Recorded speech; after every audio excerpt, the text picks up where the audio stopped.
Ladies, gentlemen, boys, girls, welcome to the RCL25 qualification round 4, split 2. We are firing off Mazda MP5s at Suzuka GP. Oh, sorry, Mx5, my bad. Shouldn't they be driving Suzukis at Suzuka? Never mind. I am very attractive, and with me, as always, is the Norman Smiley to my Elix skipper, Michael Magus, and the one, the only, Mortis to my wrath, Adam A-Bomb Stewart. Hello, everybody.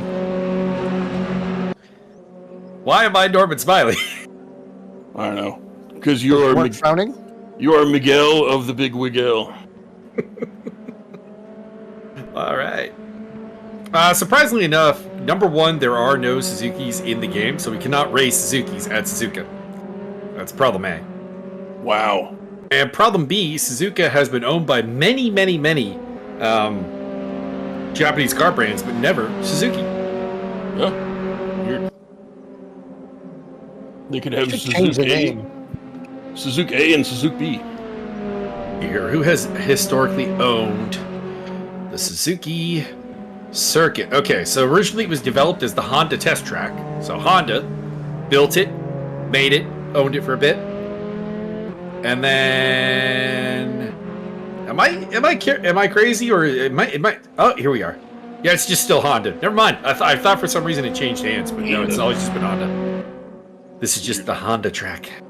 And yet they named it after Suzuki. No, founded in 1962, and it has gone on to present. Well, the location is Suzuka, so that's the one. It's not really a named circuit. It's just the area name. I know. I just thought I always like to have fun with the name. It, of course, has hosted the Formula One Grand Prix since 1987. There are some breaks in there where it's moved to Fiji a couple of times. Or not Fiji. Fuji. There you go. A couple of times. But it has been mostly the home of the Formula One Grand Prix since 1987, so my entire lifespan, basically. It is also on the Intercontinental GT Challenge calendar quite frequently. Again, not always. That's a rotating thing, but, like, it's there.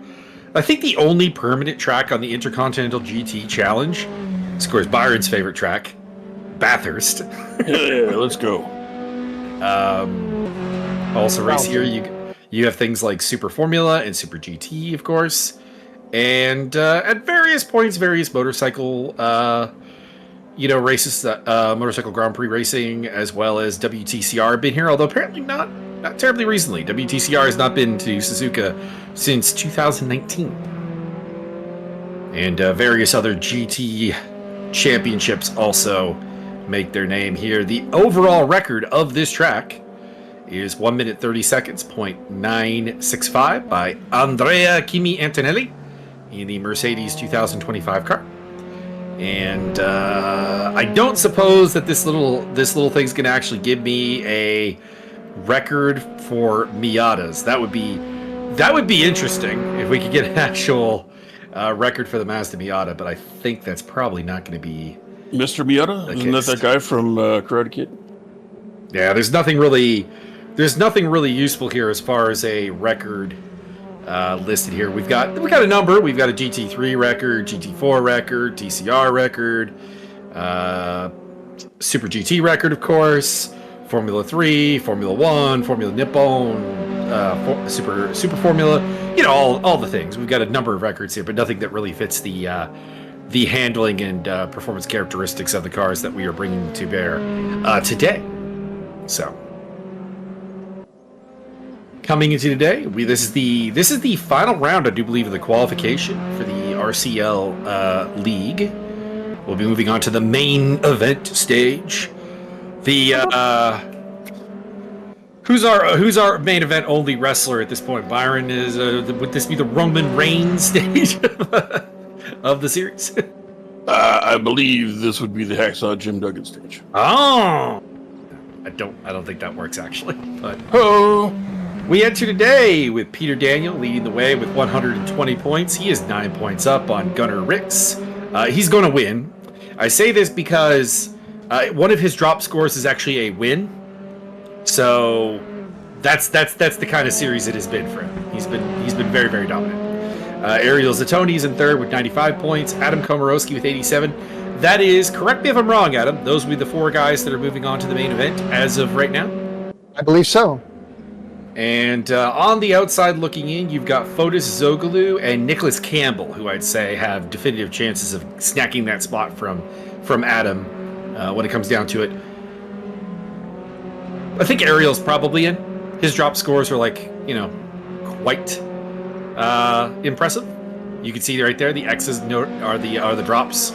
So you can see he's dropping a 10th place and a 9th place. So a fair amount of points to pick up there. And Zogalou and Campbell kind of on the outside looking in, but they can pick up some spots here with a good race here today. Everybody else, I'm afraid you're a little too far back. We got Stefan Frings, we got Niels Lefebvre, Fran Hidalgo, and Martin Edmonds rounding off the top 10. And the ever-improving Wilfredo Sevilla in 11th place.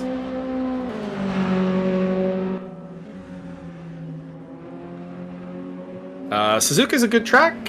If you're not familiar with it, I don't know where you've been.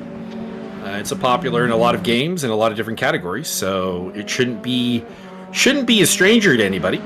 The last race, Ariel Zatoni was pretty much running on the tail of Peter every lap in the race one, and towards the end he either made a mistake or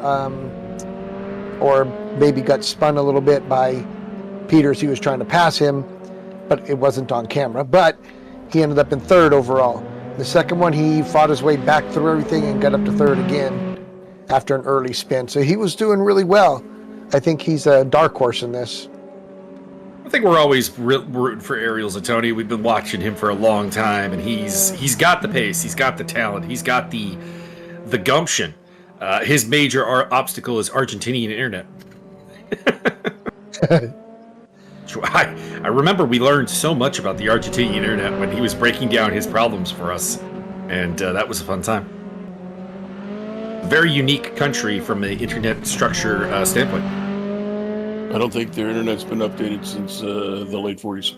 That's kind of basically the problem. They're running on a protocol that isn't even used by the rest of the world, so it creates problems for your gaming.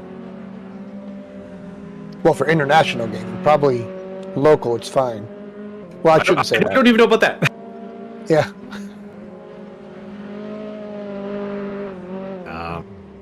So it's not even like it's there are certainly flags that you come across in sim racing that are you're like, this guy's gonna have some problems, this guy's gonna have bad connection or whatever. It's really not even that. It's not even their speed or anything. It's just their internet talks to everybody else in a funny manner, and that leads to a lot of problems.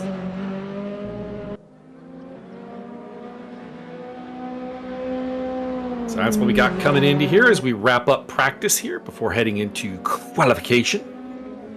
Peter Daniel is the fastest man out there by about a second over Timo Konietzki, who is here after basically missing the opening round at Laguna Seca.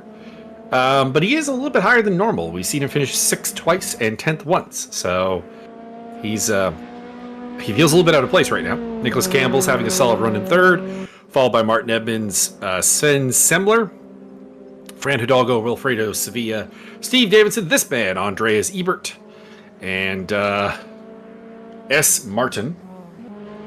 That would be Stig Martin. I am not familiar with him. He's a matter of mystery. I hear he, some say he never takes his helmet off. How I understand it. I did really enjoy the long form interview that one of the Stigs gave. It was Perry McCarthy, who raced at F1 for a while, and probably is maybe the only F1 driver whose team was actively trying to kill him, or at least hospitalize him in some way. Hey guys, I can't help but notice that the suspension appears to be broken on my car. Yeah, we know that. Keep going. Push harder.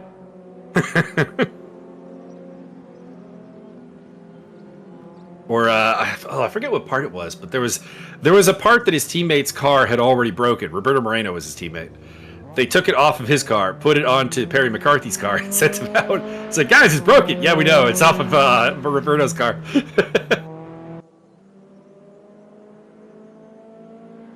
Deal there was that they really, really wanted to replace him with a driver who would pay more money, but because they'd already done 4 driver swaps in the year, the FIA was not going to let them.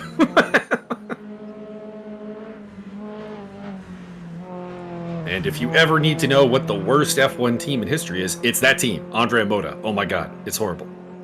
The stories from that team are embarrassing. But at least they gave Perry McCarthy a chance to race in F1, which he did not get from any other team. So I guess that's the positive. I'm trying to be positive here. That's stretching it a bit.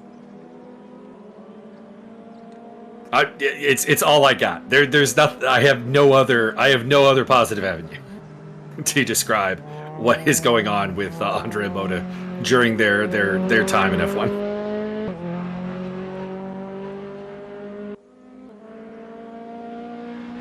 It was not good. It was bad.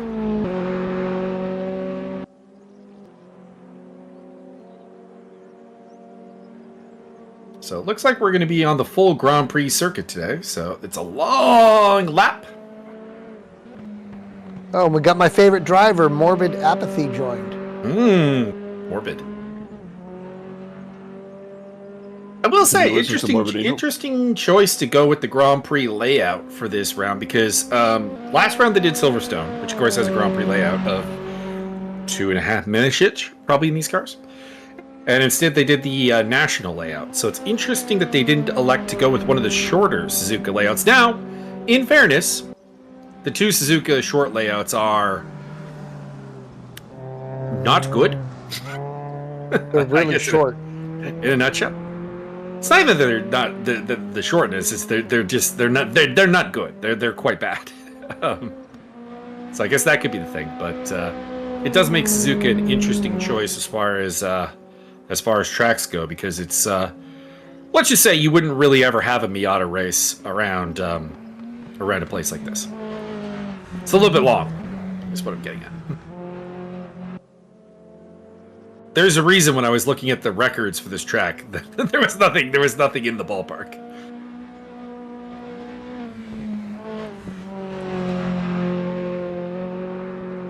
But Suzuka is very, very popular. I've enjoyed it. It's a solid track. The fastest recorded time for a Mazda MX5 at Suzuka circuit is 2 minutes, 21 seconds, 0.9. Oh. It's almost 2:22. Okay. What are we doing? Who's the fastest here? 2:23.324 right now. So about a second and a half off. Not bad.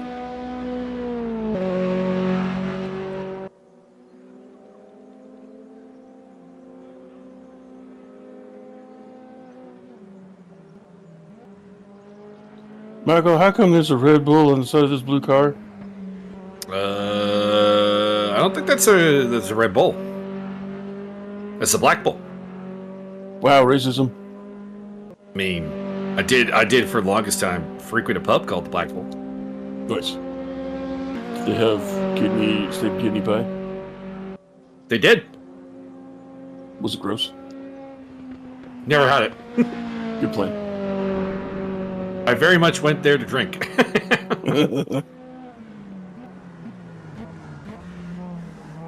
So as far as the menu is concerned, I had their French fries. They were fine.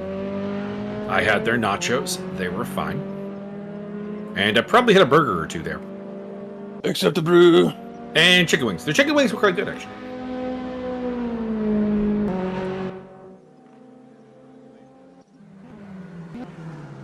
So these cars are all driving, or all the drivers are driving with a car that's on a fixed setup.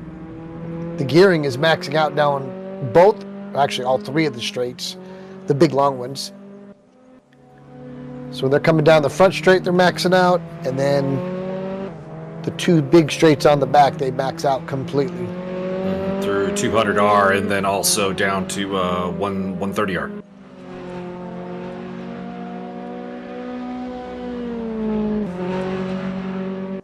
Assuming I got those turns correct. Did I? Let's see here. Did I get them right? 130R for sure, but I don't know about the 220. It doesn't say on the track map I got here, but I do believe it is 220R is the official name. It's turn 12. It's not really a turn. It's a full speed like curve. But I believe on tracks where it is bothered to be named, it is called 220. I think they should take that turn there, turn 12, and bank it like they have at Daytona. Mm-hmm. So you don't have to slow down. That would be interesting. I could only imagine how fast a GT car or Formula car would go going into 130R if they did that.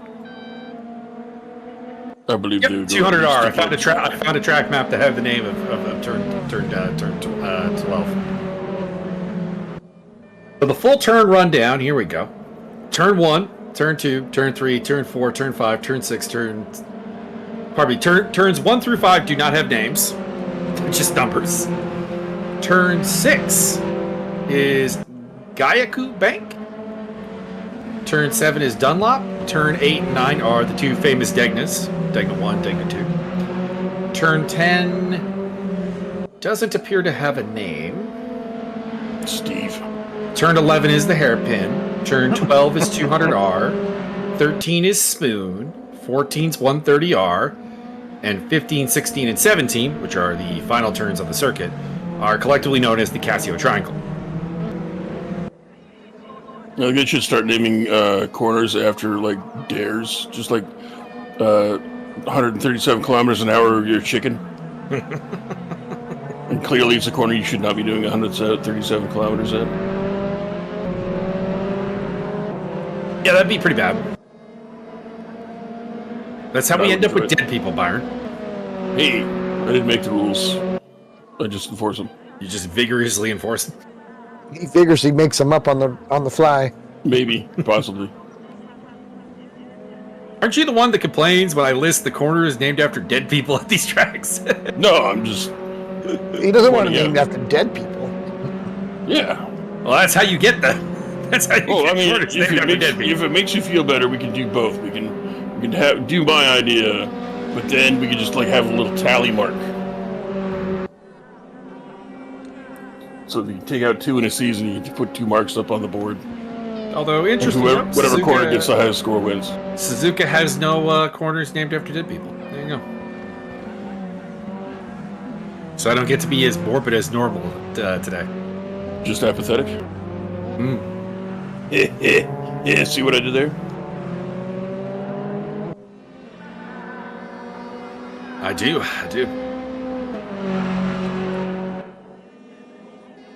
Let's see, I'm pretty sure Brands Hatch has the record for most corners named after dead people. Although, to be clear, some of them were not named after dead people when they were named. The person was still alive, they died later. People tend to do that. Well, it's because Brands Hatch just has the most corners named after people. Like, it's got very, very few corners that are not named after a driver. So, over a long enough period of time, yeah, they pass away.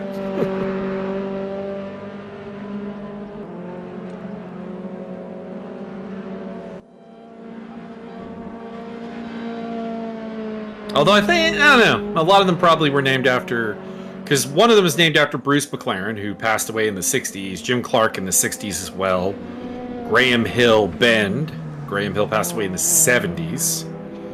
So, like, the only ones I think that are relatively recent is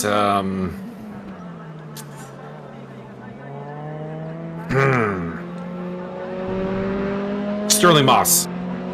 They named a corner after Sterling Moss. Sterling Moss is a relative. Like, he definitely had that corner name before he passed away.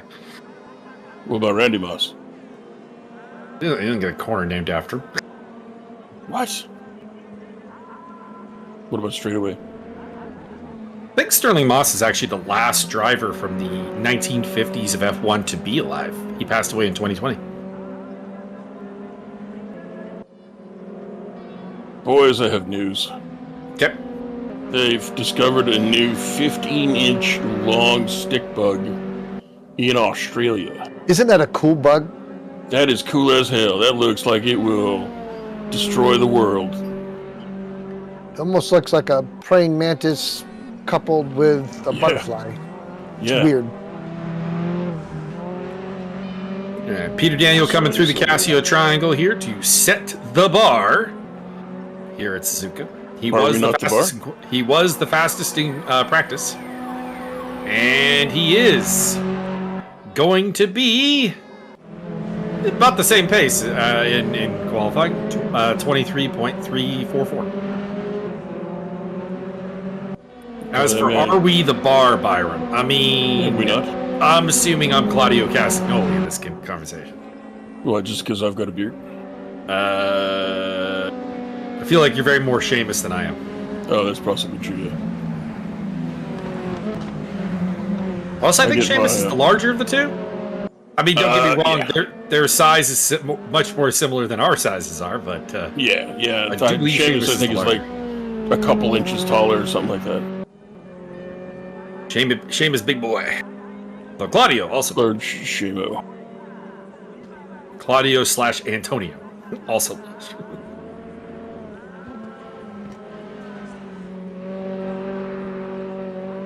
Let's see if I can find... Oh, they got a fandom page. Cesaro, a.k.a. Claudio Castagnoli, is 6'5", and Seamus is 6'4", actually. Ah, what's the weights? I don't know. They don't have weights, which is weird. But I think that Seamus would weigh more. I would think so. He seems larger in my head. Yeah. I think it's the mohawk. I just think he has a thicker body. Oh, yeah. Claudio's pretty lean, all things considered. He's just freakishly strong.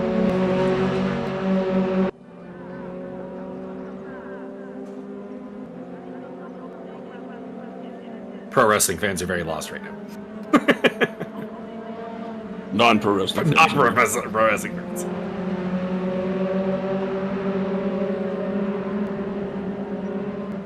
Who's this Claudio Castagnoli guy, and why does he keep offering me a ham and cheese?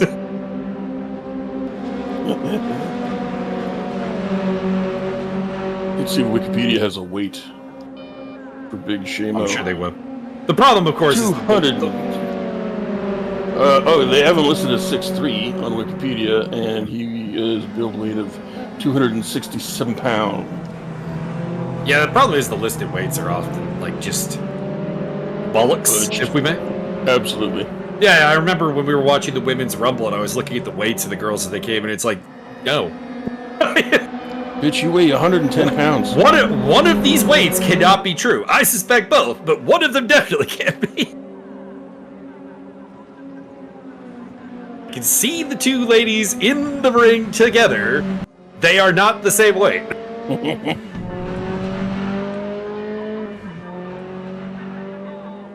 I think it was, who was it? It was, super strong lady with the really, really hoarse voice. Damn it. Oh, the one from TNA? No, that's Jordan Grace you're thinking of. Oh, yeah, right. Tyra Valkyrie. Oh, yeah, okay. Is the one I'm thinking of. And she was wrestling with someone that was officially listed as the same weight as her, and I'm like, no! Her thigh weighs more than this other girl. Wikipedia lists your boy Claudio as still 6'5", but 232 pounds. Which makes sense. Peter Daniel looking pretty safe on pole right now. He's got about 9/10 back to Stefan Frings and Timo Konietzki. We may see some other people, because I think there are a couple of non-lap time represented people. So, speaking of which, one just came through. Fran Hidalgo going 7th quickest. But it doesn't look like anybody really has what it takes to take the fight to Peter over a single lap, but we'll see. They got 11 minutes to go. It's time for theoretically 5 or 6 laps.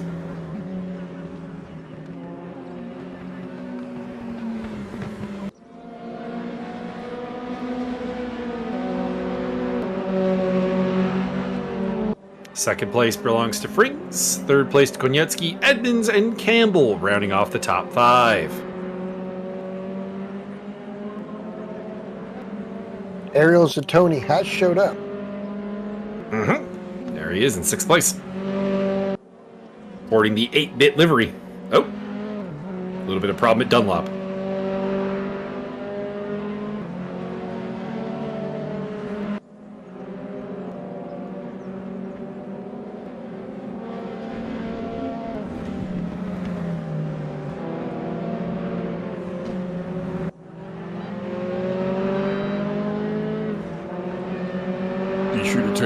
Tune in to the after party with Ariel and the Z-Tones playing in the bandstand show.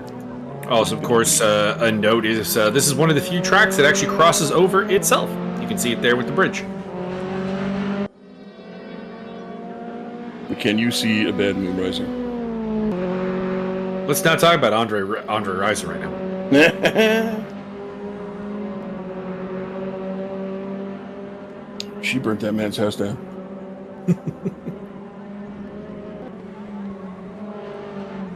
I mean, in fairness, my Green Bay Packers may owe him a Super Bowl, so, you know. Dang.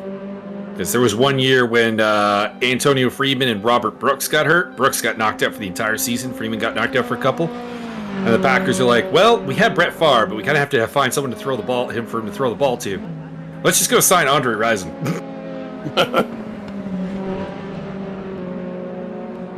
And that was the year that we beat the New England Patriots in the Super Bowl. And he scored the first touchdown. So, who knows? Maybe if we don't pick up Andre Rison, no Super Bowl. What you should have done is gone out and got that Eli Manning kid. You still would have beat the Patriots. Well, that is true.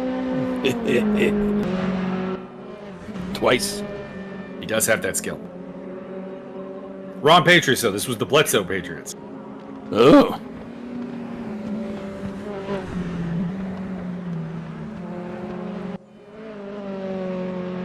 With Curtis Martin? Curtis Martin. Steve Martin. Did you know that Steve Martin was born a poor black job? I have a random thing with NFL players where I mix up Curtis Martin and Marshall Faulk repetitively. I don't know why. I'll be talking about Marshall Faulk and have been calling him Curtis Martin the entire time, and people are looking at me weird. You have mental problems. So last weekend, my uncle was in town, so I cooked brisket, and we're pretty much done eating and stuff. So we're all sitting around the table, and my mom's talking with my niece, and she twice within 5 minutes mixed up my uncle with me. And so my Uncle Kent and I are sitting there looking at each other like, what? Where are you going? I'm like, I don't think I'm going anywhere. And we turn to my mother, and my mother's confused about why we're confused. I'm like, Mom, why am I leaving? Where am I going? What are you sending me somewhere? What's happening? So Tony only 5 thousandths off in the first sector. Let's see if he can keep Sector 2 clean here through Spoon. Sector 2 is the make or break. It's most of the track. Can he stay close to Peter Daniel?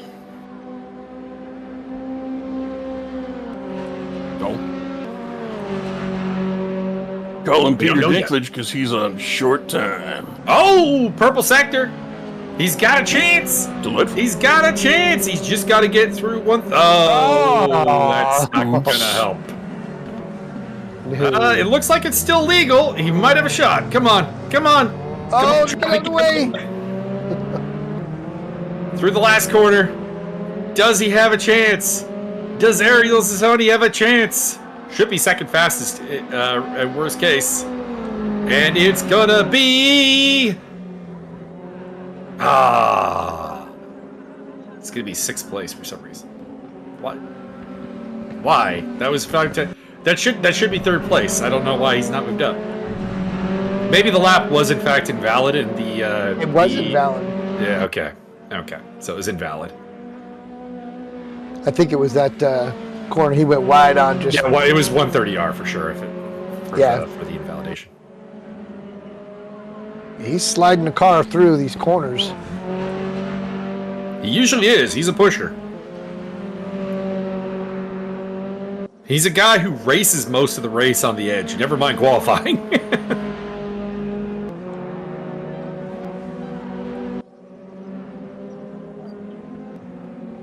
Through the Degna.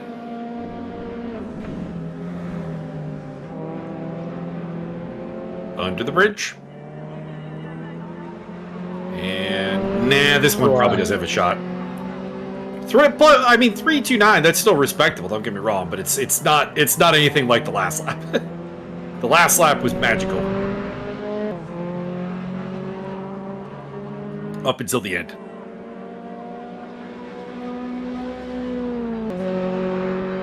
Yeah, 130R has a tendency to do that to drivers.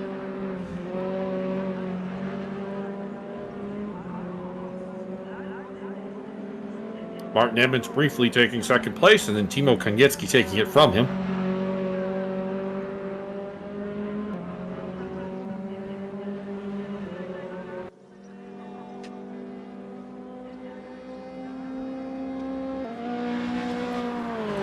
Can Ariel get in that fight for 2nd place? I don't think this lap can take pole. Although, again, faster in Sector 2 than Peter Daniel. He might make up He is the danger man if a he can put it position or together. two.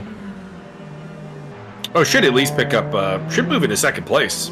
Not after that He corner, did. though. Yeah, he did overload it there into Casio Triangle. All right, can he get it done? Can he get it done? Should be moving up, but how much? 5th place. Can do much better. Just needs to sort out Casio Triangle and 130R, honestly. He's overcooking it into both of them.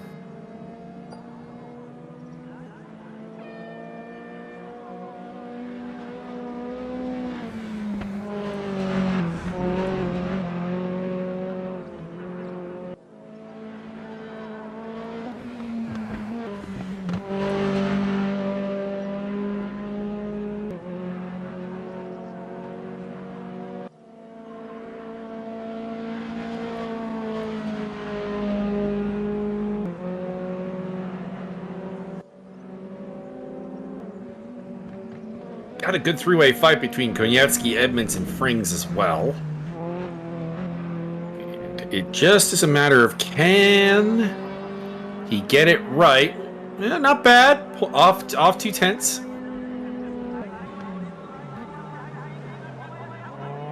Lock up there. Yeah. I think he needs to play with his brake bias a little bit. Even the fixed setup should allow for some wiggle room on that.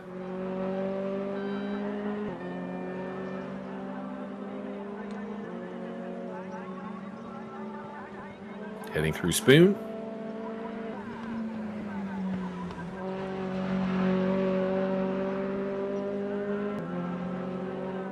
And down towards 130R once again.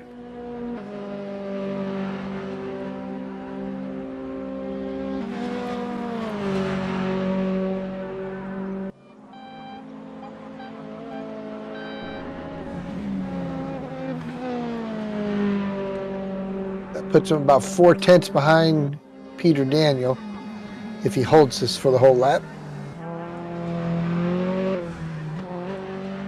Just needs to get a good run through Castro Triangle, and he should have second place. It's going to be close between him and Timo.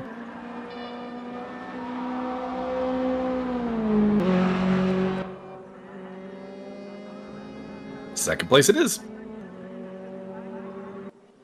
They made up some time in that last sector, too. No. Keep in mind that the sector time we get, that's the cumulative at that point in time, not necessarily the time. So he was only behind 3/10. So I lost about 2/10 in the third sector. All right, so Fran Hidalgo here. Is he moving up in the world? Maybe. Probably not, actually. There's a bit of a gap between 7th and 8th place, so this might be just more ensuring his spot rather than improving upon it. And that's going to be invalid anyways.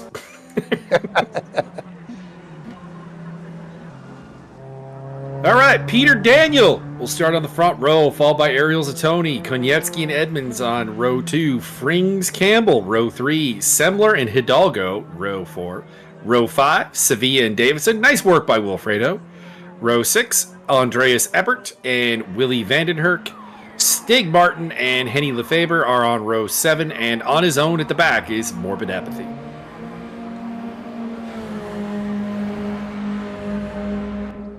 This is all brought to you through ESR. If you're interested in helping out ESR and be able to keep our servers running, it's a store here.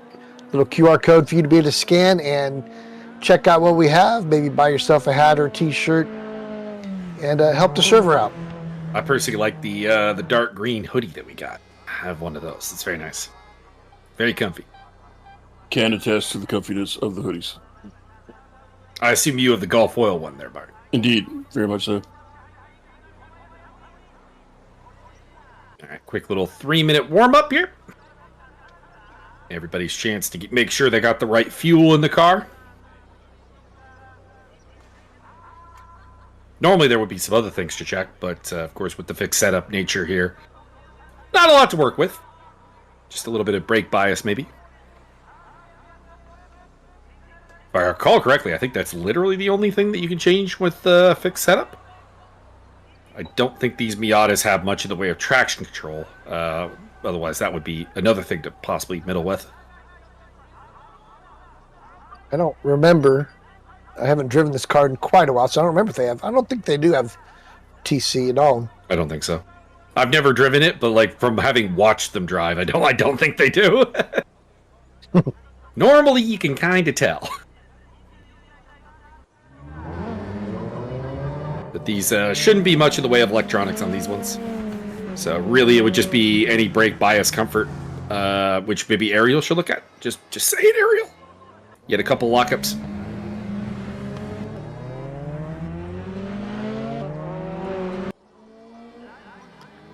Looks like they're all testing their Launch control. kickoff from the stop. Yeah, there's no launch control in these cars for sure. Manual launch control. Yeah. Making sure they've got that handled.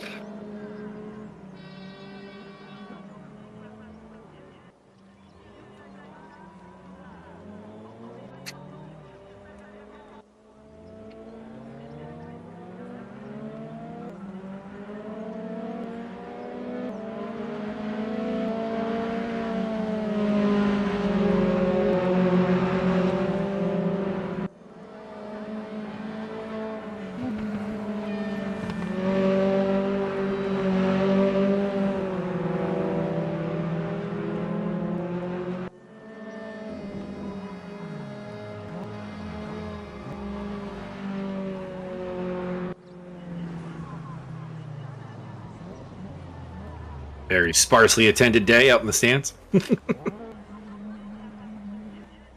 Mr. Ebert in chat, shout out. What's going on? Good luck to Andres. And good, hopefully everybody else gets through this relatively okay. Suzuka should be a track that everyone knows pretty well. I think these Miatas, despite the fact that I've not driven them, are fairly popular, and therefore people should be pretty comfortable with them.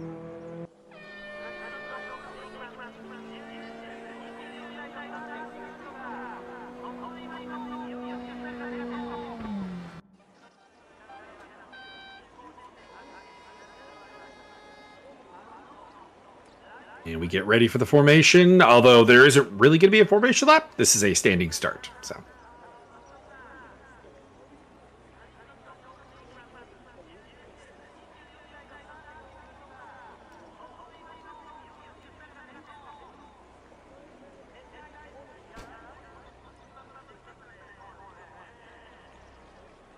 Also update for the Ticats game, which I do have on another screen. It's 14-14 with the Elks. Just saying.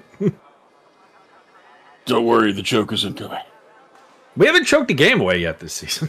It's like the first season in a while that's been the case, honestly. But hopefully we pick up the win. The Elks are not good this season, so.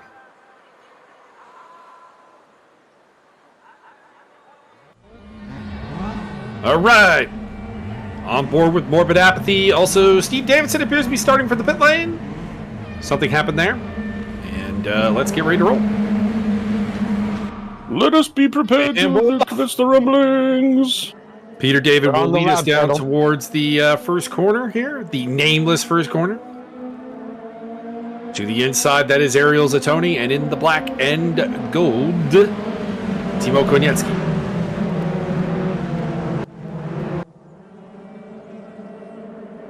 Pretty incident-free through the first bit here. Boo. Martin Edmonds in 4th place. Nicholas Campbell 5th. And in 6th place, that is, I believe, Stefan Frings.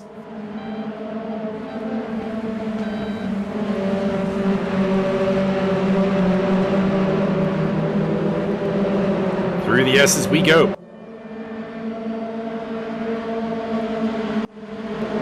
And then after the S's, we're heading down towards the Degnas.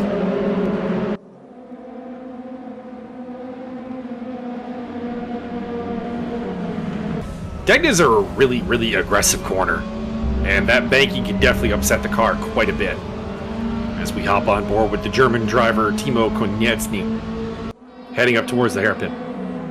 I would have to say that Mr. Davidson may have had some technical difficulties. He's already a DNF. He is a DNF, so that would be probably some kind of hardware issue. Hopefully he hangs around for race number 2 and can get that fixed up. Rig aggro. Rig aggro is a thing.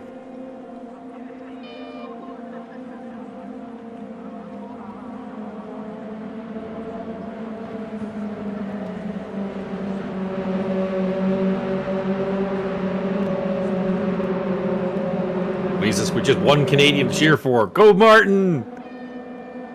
Don't worry, he's used his admin powers to rig this one.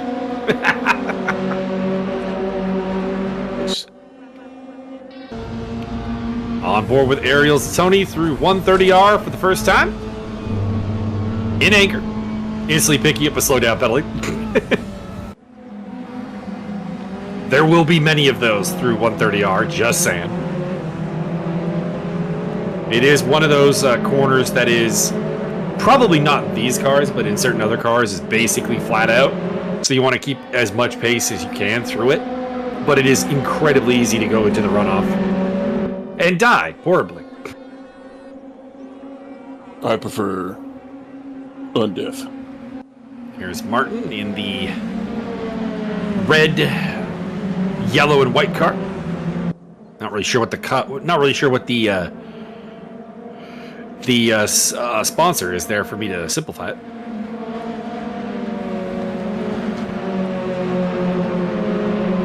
I'm gonna go with something Asian, which is not helpful.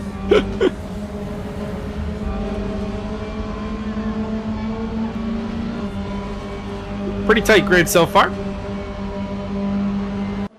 Wilfredo Sevilla making up a spot over Stig Martin in the background for 11th spot. So Wilfredo's had a bit of a rough start because he qualified in the top 10 and has fallen back a little bit, so he's on a recovery drive.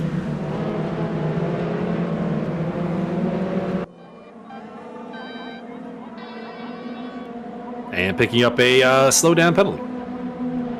Wilfredo Sevilla, you've been fined 5 credits for violation of the verbal morality code.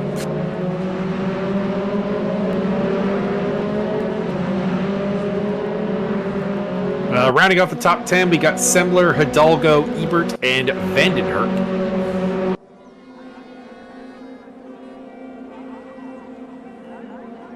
Peter Daniel now leads by about a 1.5 seconds over Ariel Zatoni, who has Timo Konietzny and Martin Edmonds in close following.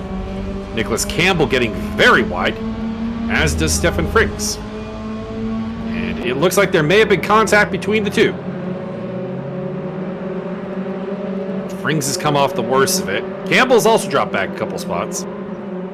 Campbell is one of the guys we're looking at because he's one of the guys who has a chance to go on to the main event. We were talking about that earlier with him currently being in 6th place in the standings and only 5 points out of 4th place. Interesting note, two of the people actually who hold the main event spots right now, Gunnar Ricks and Adam Komorowski, are not here. So they are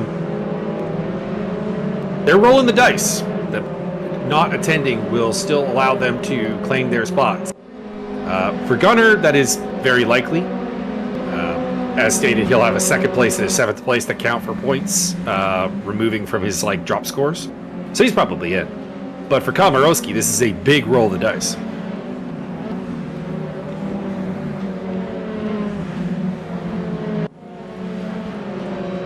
Because it's very much his spot that's on the line.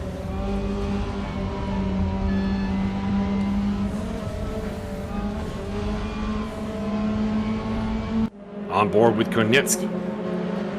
Interesting note, 5th place Fotis Azoglu also not here, so I guess he had a great chance to get into the main event, but I know he had a penalty from last race that he was not happy about. I do hope that has not caused him to vacate the grid today. Well, you could always take the liar approach to things and stop breaking the law. I was just told that I may have to render an opinion on his penalty to possibly calm things down. But if he's not here today, that kind of makes it a bit of a moot point. Moot point, yeah.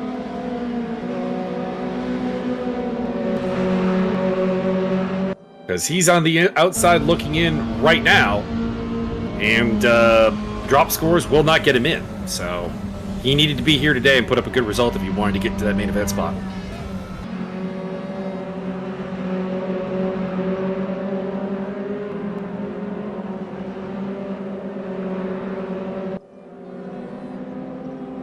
So the only person really racing to try to get into the main event spots is the current 8th place car of Nicholas Campbell. He'll need more than that. I feel like I need to pull out the Herman line from Simpsons a little bit over the course of this race. You're in 8th place, you'll need more.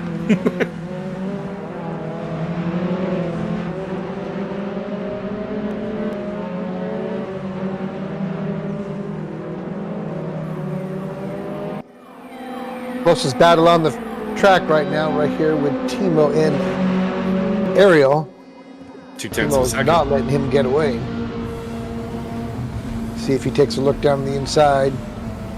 Sides against it.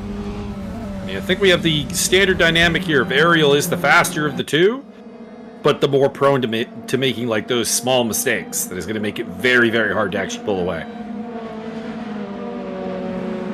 And Martin Edmonds getting the up close and personal front row seat in 4th place. I have a very serious... Silver's up to 5th place. Fran Hidalgo 6th. Campbell's up to 7th. Ebert is 8th, followed by Frings and Sevilla. I have a very serious racing question. Okay. When your split time comes up and you've lost a little bit of time, are those now past tenths? Yes. Excellent.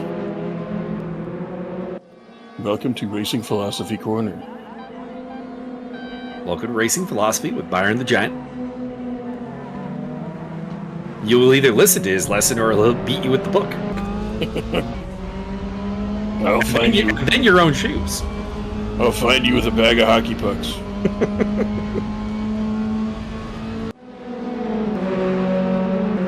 Speaking as a kid who played goalie, hockey pucks hurt. They only hurt until the pain goes away. True. I don't know about that. They keep hurting. I had a game once where I had 88 saves and I still felt it. God dang. I would like to state that the 88 saves were not by virtue of skill, but by virtue of my team just getting its ass kicked. I only ever played floor hockey. We just didn't have money for all the... My brother and I were huge and kept growing, and there's no way my parents were going to afford equipment. Well, I mean, mine worked out because my dad, of course, was a goalie. So. Oh yeah, that'll work. It was just his equipment. So I only ever played like floor hockey or out on the blacktop, stuff like that. And I was always on defense because I just like playing defense. I like shutting people down. It's fun. But I was also one of those guys who have really good reflexes well, I was a kid, everybody had really good reflexes, but I would also not think, so I would step in front of the goalie and put my leg out and take the shot when the goalie has the pads, and I was obviously being stupid. I can't tell you how many giant ring bruises I had on my inner thigh from stopping the ball. That shit hurts a lot.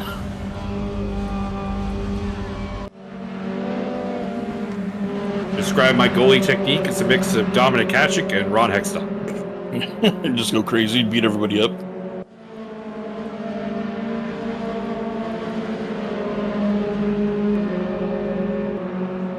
Well, until Hextall runs into Felix Potvin, it gets absolutely worked. That was very funny.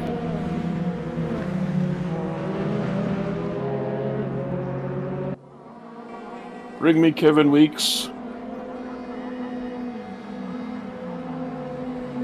I'm surprised no team ever really gave Kevin Weeks a chance as a starter.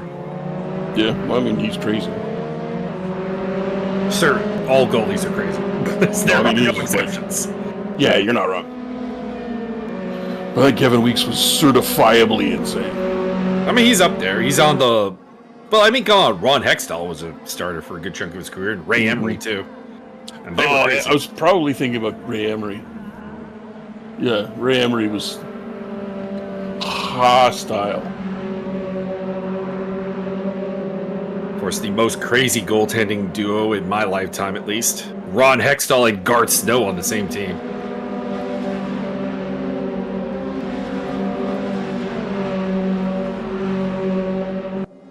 Mid-90s Philadelphia Flyers. Boo. I present to you the jury of the damned. The starting lineup for the 1976 Philadelphia Flyers. Oh my god. Picking up Henny Lefebvre on the tail of Stig Martin here. Battle for 11th place. Some Morbid Apathy actually keeping up on the back end of them there in the next blue card. Hopefully I didn't cast his curse. Morbid Apathy he tries really hard, but there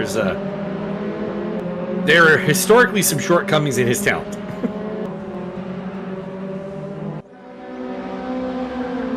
Perhaps if he became Morbid Enthusiasm, it would fix the problem. He always feels for who he wrecks, you know. Nicholas Campbell's moved up another spot. He's up in his 6th place ahead of Fran Hidalgo. So he's on his way back after... We missed what happened, but I feel like we saw him going wide, and I think Stefan Frings came wide with him and may have taken him out. Which is no insult to Frings, because, number one, he paid a heavier price. But number two, I think it was just a, honest mistake. You gotta pay no cost. He's on the tail of Andreas Ebert. Battle for 8th place.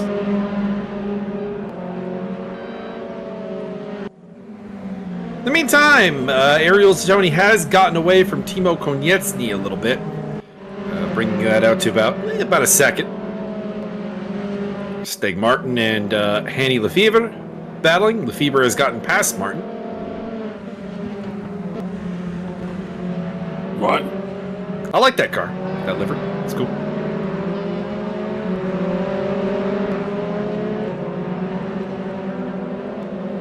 And Everett losing out to Frings.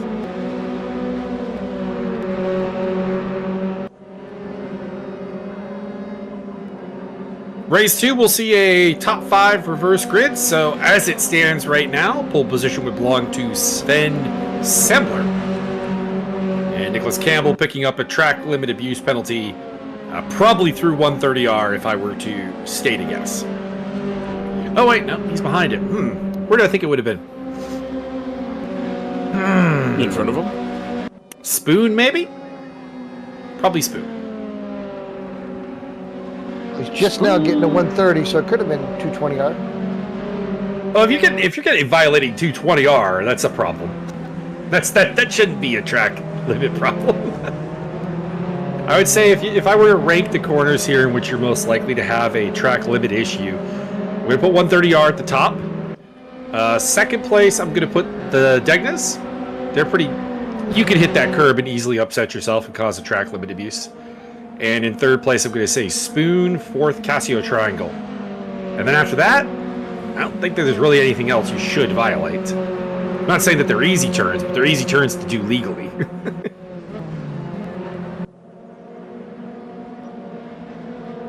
If you're not violating, you ain't trying. Is that how it goes? There are some corners I don't think that applies to.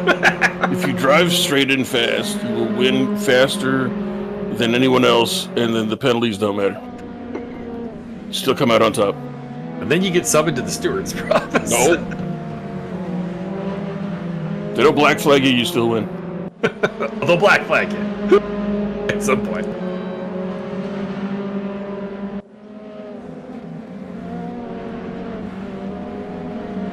Let's take a run through the field here. Start with Peter Daniel, our leader. He's got himself a nice, comfortable 2.5 second lead. Feels like he's just kind of Cruising out front. It doesn't look like he was stretching it, really trying too hard. Ariel Zattoni in second place, second 1.1 over Timo Konecny. It's finally starting to find a rhythm, though Timo's been doing really well here in third place. Oops, there's Timo. Good. We saw Timo actually do really well at Chang in the ESR race, Asia Tour. I wonder if maybe there's been a hardware upgrade for him. Maybe. Little. He's I mean, there's many reasons why someone could obviously improve, but he does feel like a new man out there. Following him is Martin Edwards in fourth place, who is starting to close back in on Timo. Behind him would be Sven Sembler. I don't know how to say that name. Sembler in fifth place. Like I said, he's going to be our pole sitter if things continue. Not if Nicholas can have his say. He's trying to track him down. Still almost 3 seconds behind him. He's actually starting to fall back farther now. Then we have in seventh place, Mr. Stefan Frings. Just driving right along. Just got past Hidalgo a little while ago. Fran Hidalgo is running in eighth place. Just keeping it on track. That's all you got to do. Behind that, we got Andreas Ebert running in the ninth place. Again, just keeping it on track, driving along. He's doing a fine job. In 10th, we got Wilfredo Sevilla from ESR as well. He's doing a fine job. Wish I knew where all the communities each one of these guys are from. That would be good information to have. Well, there's also a number of guys who, of course, are cross-community competitors. Absolutely. They don't really belong to one. Here we got Henny Lefebvre. That is a hard last name to say. Is it Lefebvre? I'm going with Lefebvre, but that's just because there was a Hamilton Ticat quarterback back in the day named, like same spelling, that was pronounced that way. I believe so it's Favre. If Henny would like to correct us, please feel free. But until then, I'm going with the only way I've seen that name pronounced. There we go. Behind him, we got Morbid Apathy in 12th, who's made up a couple positions since he started. He started in dead last. He got gifted one right off the bat, but now he's up to 12th position. Behind him, we got the Stig, whose hair has been bugging him since he hasn't been able to take his helmet off. So he is running back in the 13th position. And bringing up the rear of the cars running would be Willie Vanderhert. So will he make it to the end? Really ever. And that is a run through the field, folks. We got Willie, but do we have the hand jive? Willie seems like probably the one most interesting to look at going forward. He seems the most out of place based on his qualifying effort and also his fastest lap. Feels like he should be a little bit higher than 14th place. But he's had a couple of problems, and that's where he's at. We'll see if he can run down Stig and Morbid Apathy. Definitely, when you look at his fastest lap, he should be somewhere around that 9th or 10th place, somewhere in there.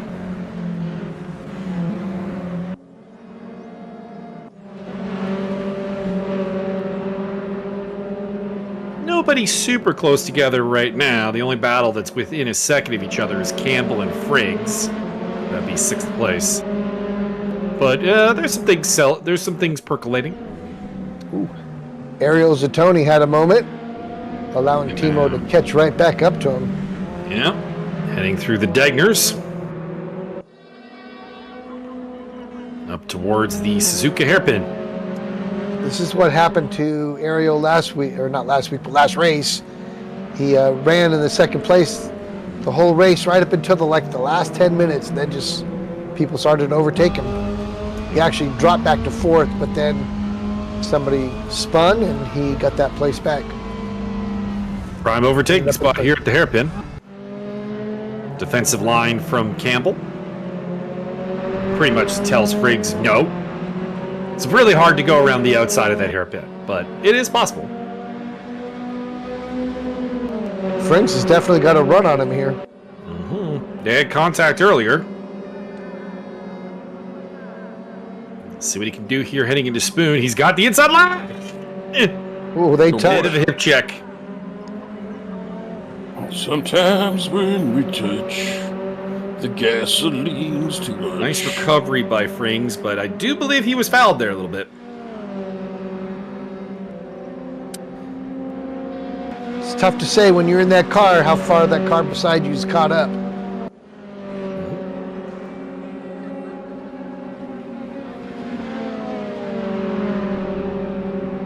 Heading down to Casio Triangle.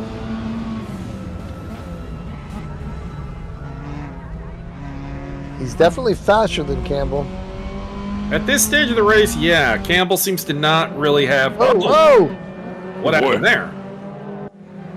It looked like Campbell was just really slow coming out of there, and Frings went to dodge him and just spun it on his own. Lost control.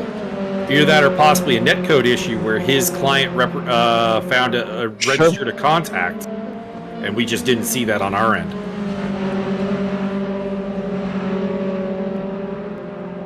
That's a shame. That'll terminate that fight for 7th place as Frings rejoins in 10th. We'll see if he can catch up to Sevilla and Ebert. By the way, Sevilla's right up on Ebert's tail, actually, so... Once upon a time, I thought that was a kind of a settled fight, but Sevilla's all over the back end of him right now.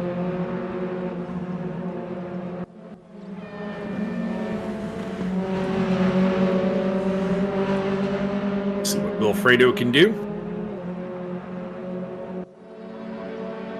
It's been good seeing Wilfredo make a lot of progress lately. He's a guy who, when I first ran into him in commentary, he was, I think it'd be fair to say he was quite bad. Felt very new, and we've seen this both here and also in the ESR Asia series. He's put up good results, so pleasure to see that. Pleasure to see that development.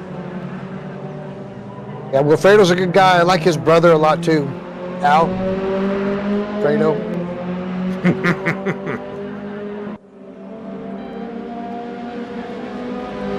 he may have the problem with Frings having caught up to the back of them now, and Frings will want both.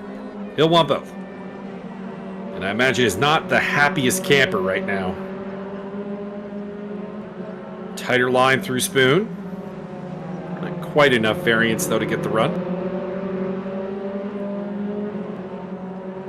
Now, here's the question. Is Frings suffering enough from the red mist that he's going to try and go side by side into 130R?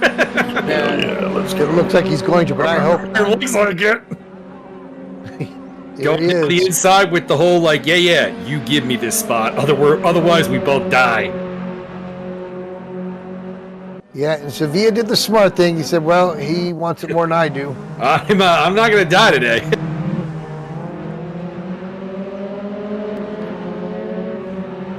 And Frings is going to make short work of both these gentlemen. Well, he's got a considerable pace advantage over the both of them, of course. Oh, absolutely.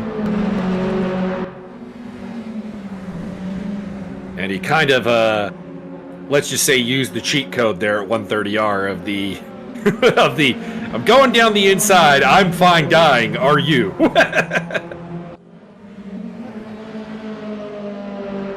Let's take a look back up front, see what's happening with Timo and Ariel. I feel like the most applicable one of that from my career is way back in Zero Racing. I was racing against an Australian gentleman named Mark Minahan.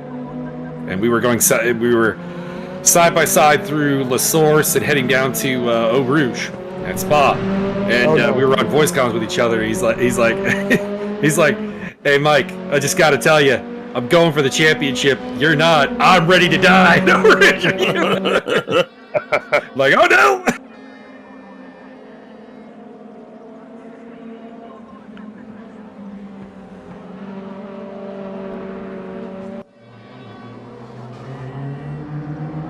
Nicholas Campbell is now being hassled by Fran Hidalgo. What happened to Nicholas? Because he had a 6-second lead. Yeah, he had a 6-second lead on him, but now he's behind Fran. Ran past him. Brad Turkington. Campbell back in front. Timo on the tail of Ariel Zatoni through 130R, heading towards the Casio Triangle.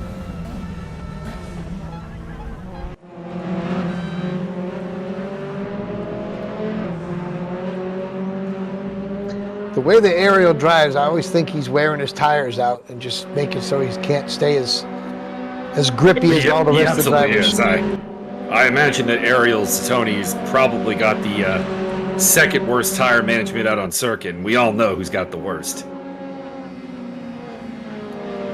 Hey, I'm not even racing. Timo's got him. I wasn't talking about you. As Timo actually gets the overtake done into the S's. I was talking about the legend himself who drives on poutine, Martin Evans.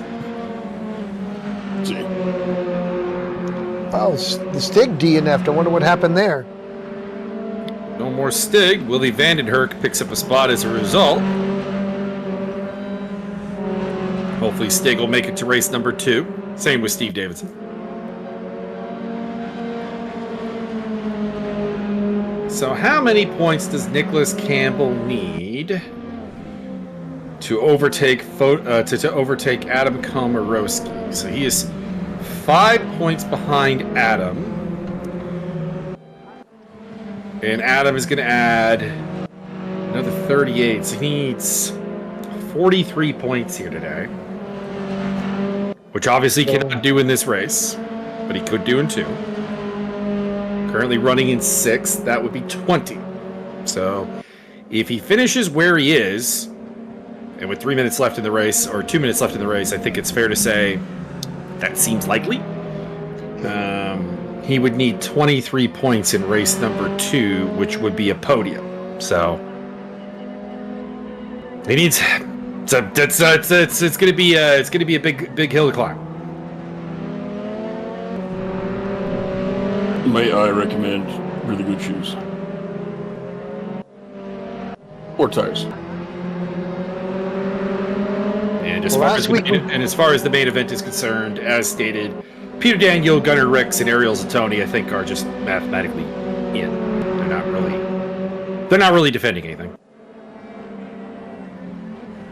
if it goes the same way the last race went, Nicholas may have a chance at a podium. The last race, 3 people wrecked in the first corner after the second race. Well, my worry about Campbell is that early on in this race, he seemed to have a pace that he does not have right now at all.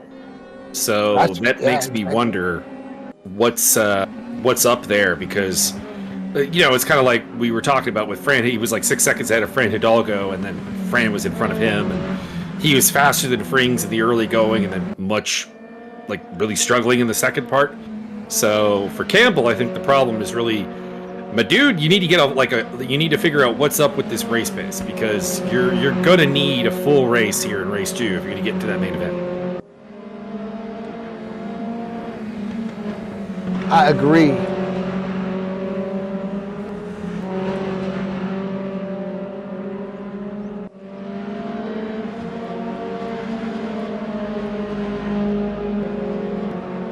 So last lap here for Ariel to try to catch up to Timo Konecny. Battle for second place. Edmund's pretty comfortable in 4th.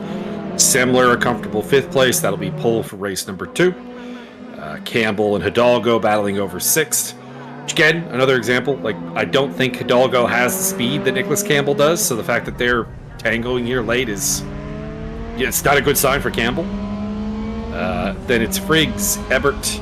Sevilla's still on the tail of Everett, so that's not over yet. Lefevre, Apathy, and Vandenherk are, barring tragedy, looking at their spots for race number 2.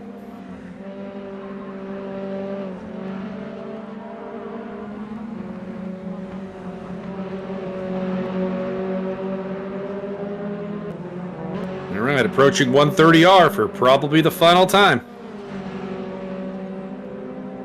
Ever? Well, in this race. Oh. I mean, maybe ever. I don't know. These guys might hate this track. Thou shalt be sentenced to 20 years of Macau and then 5 years of reverse Macau. Why you gotta do that to them? For I am an uncaring, unfeeling monster.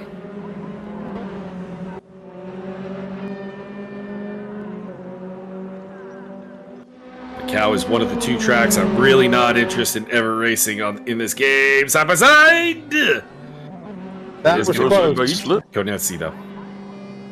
So it'll be Daniel, Konecny, Zatoni, your podium. Edmonds in 5th, followed by Semler. 6th place here, still up for grabs between Hidalgo and Campbell.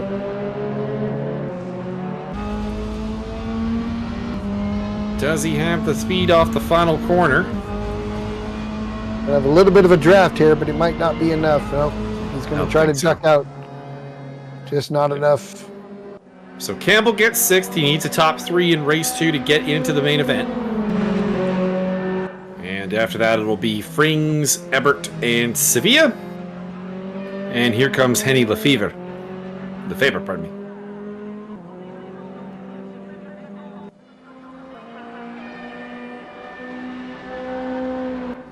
11th place, and bringing up the rear in the 8-bit livery car, Willy Vandenherk.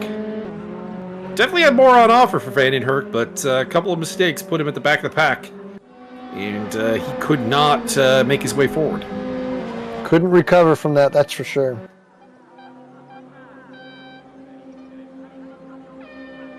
So Peter Daniel takes his 5th consecutive victory. As well as fastest lap.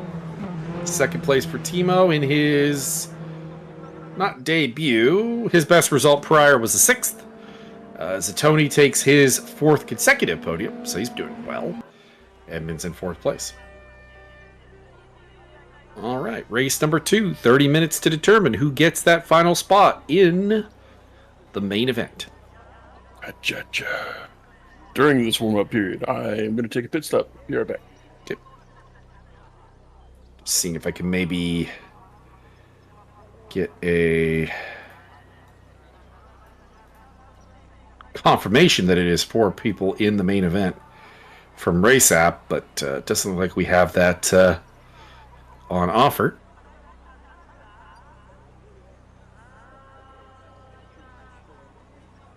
We have a request from Martin for Byron to get turned up a little bit in Discord, if you could please do that.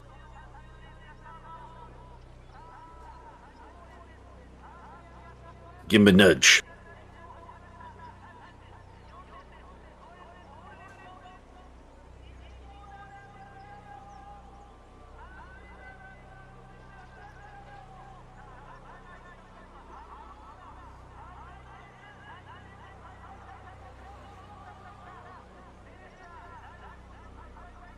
Hopefully that'll do.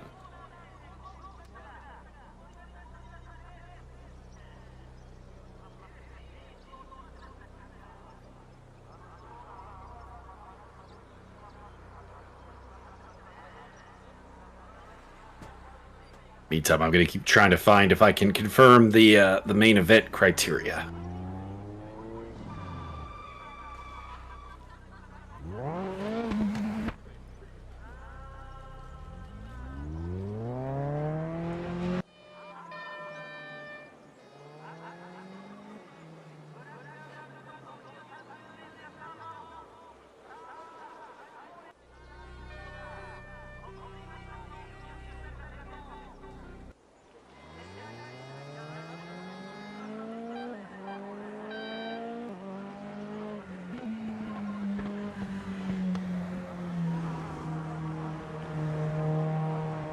They don't really commit to that top 4 anywhere in the description. So, for those who are listening and very interested in how that's going, we might be wrong.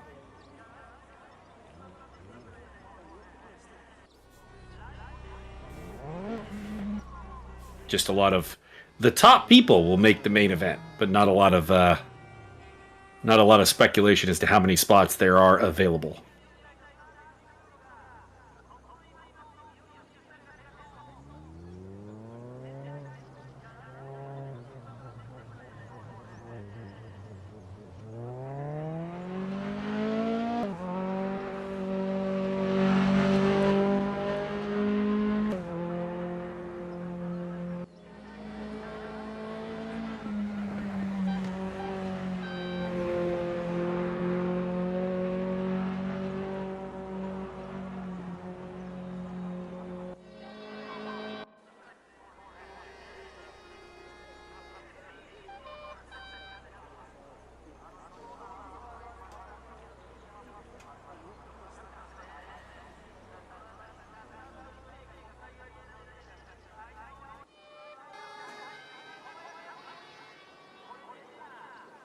All right, race number 2, here we go.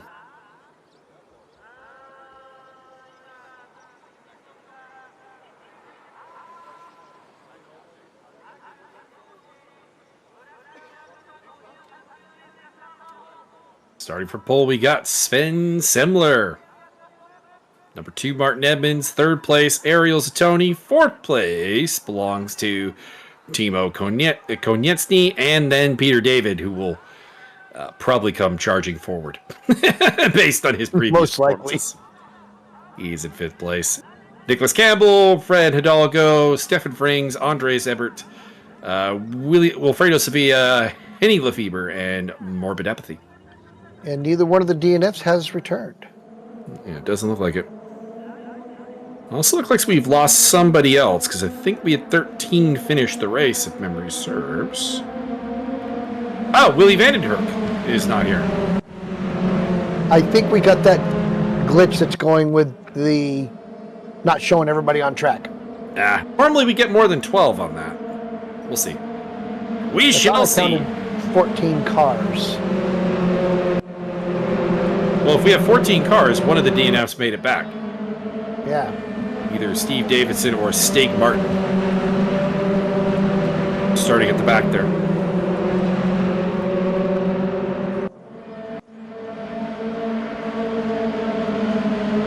Mr. Daniel in chat, he was supposed to be in split 1, but he keeps forgetting about the races. Uh-oh. That's not good. Well, you can watch this one live with us. On board with Peter Daniel. He's already up a spot, having overtaken Konetsny. And there's Nicholas Campbell. Nicholas Campbell going around. That's not good. That's Oh, not good for no. the main event hopes. Oh man, came back just in time to see somebody go face first to the wall. Martin Edmonds down the inside into second place, overtaking Ariel Zattoni. Peter David right behind that. Konetsi behind that. Yep, Van Herk is still here. So we do have at least one car that is not showing on the tower. Possibly two. I heard that he knows a move he calls the Van Herken jerk. Right now, Nicholas Campbell has slid off of the tower.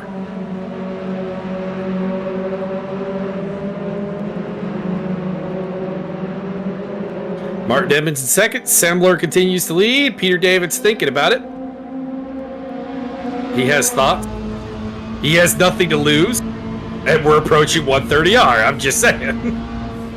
We have a Mr. Dante in chat who apparently keeps forgetting about races. He's supposed to be in split 3. I saw that. Or something. At least he gets to enjoy the live comments. Oh, Martin got very close there. Peter David side by side in the background with Zattoni. Zattoni hanging on for Peter now. made that. Heck man. Looked like Peter made that pass, but got it taken back away from him. Already a bit of a gap between the top 5 and everybody else. Frings in 6th, followed by Ebert, Sevilla, Hidalgo, and Morbid Apathy in the top 10.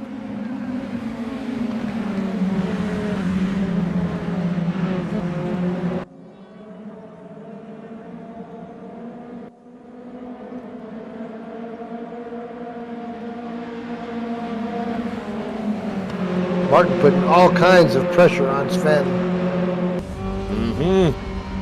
He wants free before Peter David comes for the ball. Not a lot of overtaking opportunities, though, through the S's. This is a bit of a dead zone for that, so if he wants to go for it, it's going to have to be an aggressive move into the Deggers or wait for the hairpin.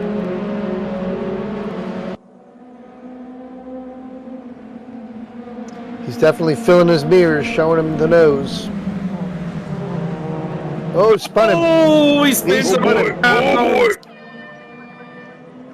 That's a bad place to be Nice spun evasive at. move there by Frings. Sembler not going to be happy with Martin Edmonds after that, I think.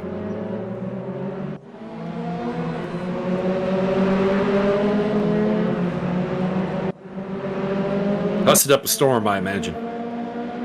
Martin takes the lead as a result. Cha-cha-cha. Default. I mean, I wouldn't even say by default. He spun him. He did the work, I assure you. Pit maneuver to victory.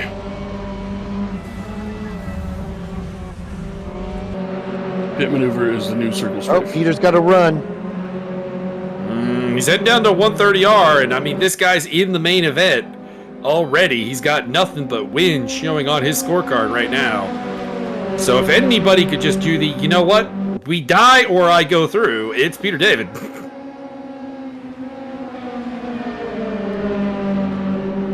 Peter Daniel, pardon me. I was gonna ask, who's this Peter David guy? Pardon. I refuse. Pardon. See. I am asking for Peter's pardon, not yours. Well, Yours. that's because I am unforgivable. This man's just drunk with power as he goes on to the Super Hulk semifinals. I'm not drunk. I've yet to begin to drink today. It's power, sir, not alcohol. Oh.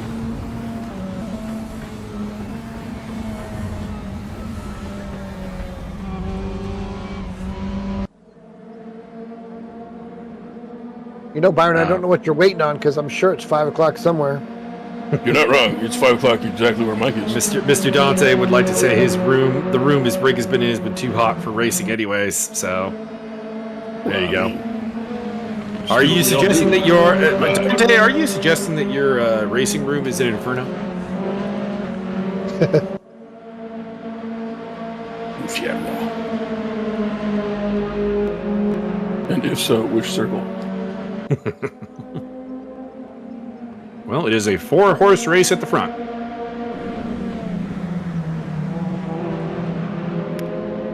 You definitely tell that Martin is holding all of them up. The Martin train is in effect. Is putting down that trail of poutine. Oh.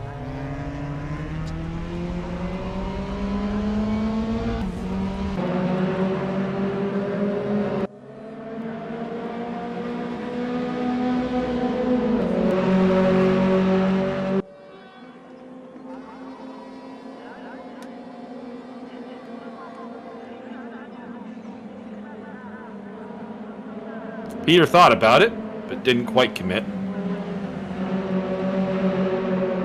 Got the same run right here he had last time. Mm-hmm. Oh, he's going to duck out earlier this time. Does he have the testicular fortitude to go for it in 130R? Doesn't look like it. Looks like he's okay with following for the time being. I love watching these cars. You can see their hands working there. You know what they're really doing in real life. It's a nice thing about the very open cockpit we got going on here. Oop. Ariel with a little bit of a snap of understeer. Hangs on for the time being, and it's actually Timo Konietzki who's attacking Peter Daniel in the background. Down on the inside there. Inside into corner one, that should be an overtake. There's not really a lot Daniel can do about that. And he is through. I wish Steve Dave was here. Then we could have Steve Dave versus Pete Dane. Well, we had Steve Dave, but unfortunately Steve Dave had connection problems. R.I.P. Steve Dave. Or some kind of hardware failure. It's as though I can still hear him grinding the clutch. Hey! Oh, he's died. He died. R.I.P. Adam. Got a good battle also going behind Morbid Apathy. He's got Willie Vandenherk and Sven Sembler right on his butt. So, couple of trains out here.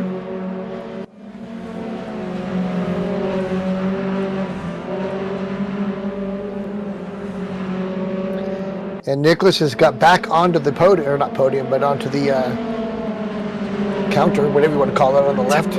Standings. And Morbid Apathy losing 2 spots there as he gets out of shape in Dunlop. He was just feeling for those guys following him.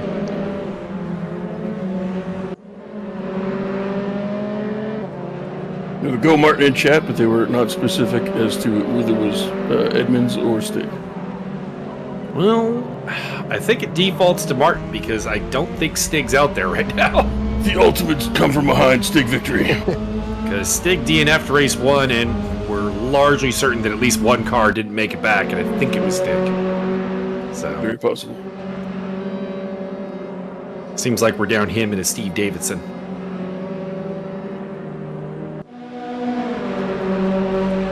Maybe not. Maybe not. But neither of them have appeared on the tower the whole time, so presumably not. And we have seen some action that would precipitate them getting onto the tower, if we're being honest.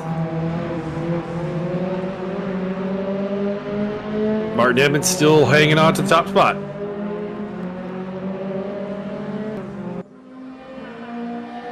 These guys are separated by just 0.4 of a second.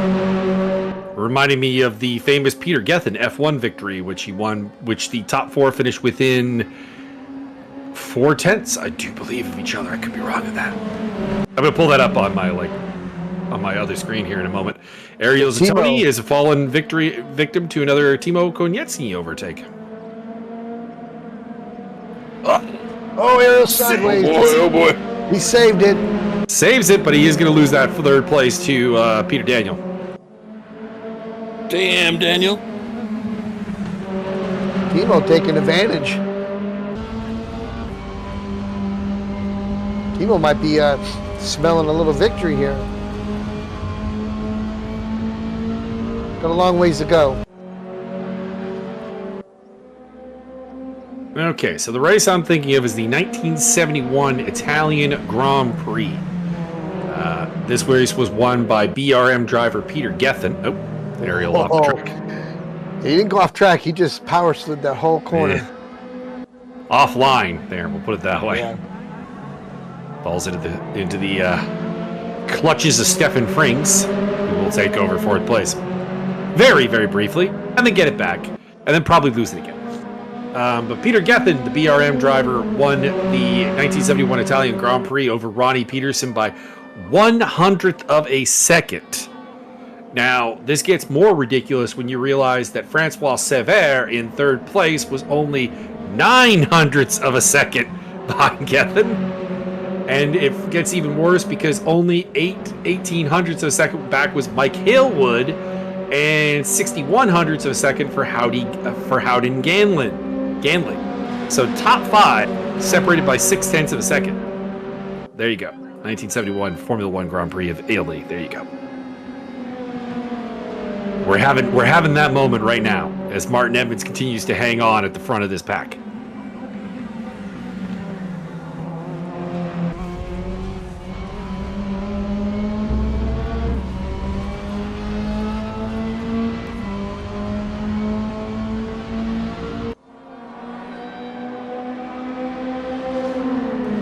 He's got himself a run. Mm-hmm. Martin going totally defensive, which is going to let open Peter that up get quite a inside bit there. to let Peter Daniel with a run. Gets a little physical, but I would say fair. Well, that's how Timo passed him, so I would agree with you. Little hip check. In the words of our esteemed third man in the booth, Byron the Giant. Ain't nothing wrong with a little bit of bump and grind. My mind is telling me no. And pretty much everything else is like, yeah, let's do this. Everything else is down for that bump and grind. All right. Go to the store. Scan the code. Go to the store. Do it. Do it. Do it. Get a mug. Get a shirt. Get a mug. I'm sure there's other stuff there. Oh, I think so. Should probably look at some more stuff. Probably.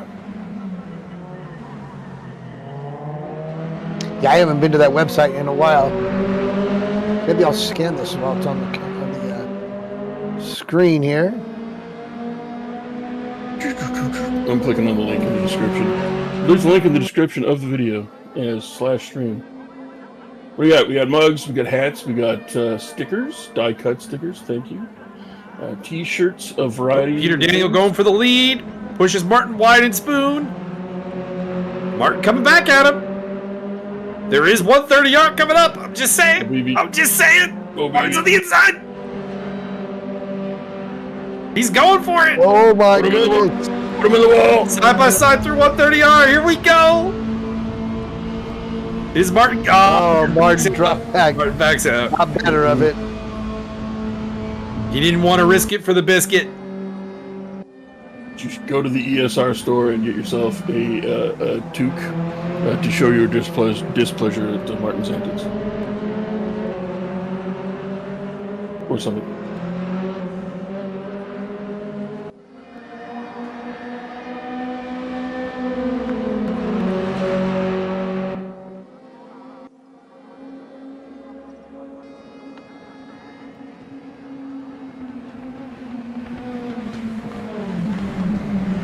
I also have one of the Oh. hats. They're quite good. Oh.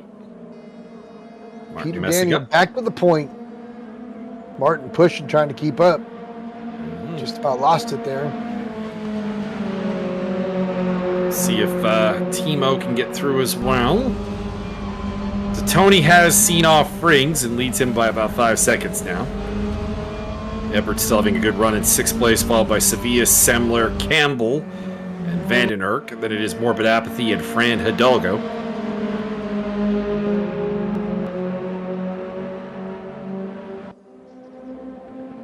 And Sven, who had fallen back all the way to 12th, has gotten back to 8th, but he is definitely going to be under some pressure from Nicholas now. Nicholas is catching up to him.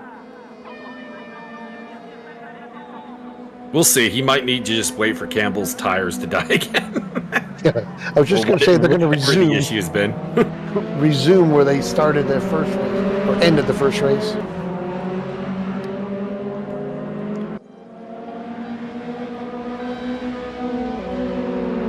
I'd say Campbell's nemesis in race 1 was actually Frings.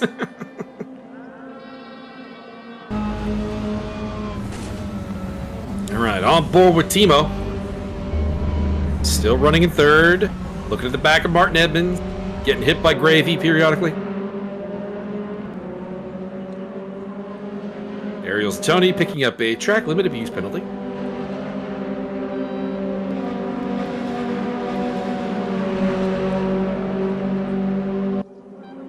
Heading into 130R once again.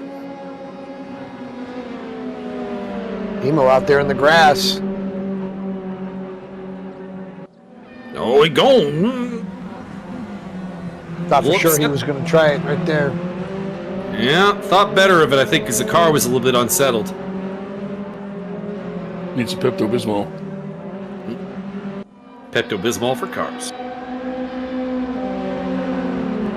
Also known as brakes.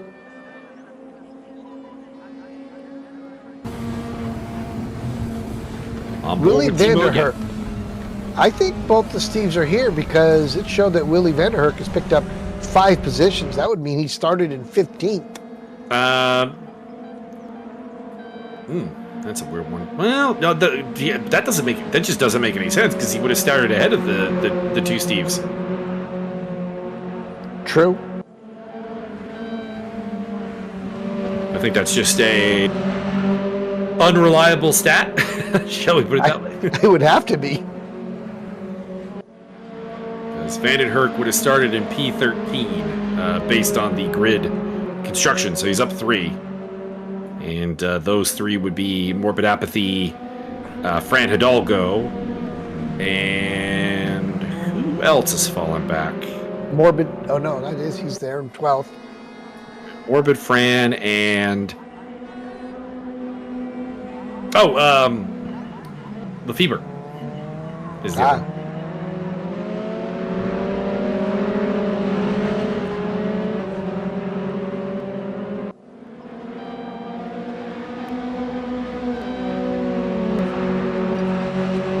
So, still don't know if we got Steve Davidson or Stig Martin out there. Both of them may have made the race. We don't know. We are a little... This has been a long-standing issue with the RaceRoom Spectator tool, as it does cut off the bottom of the field in race number 2, and number 3, and number, anything multiples. You get him, Stig Dave. Don't know why.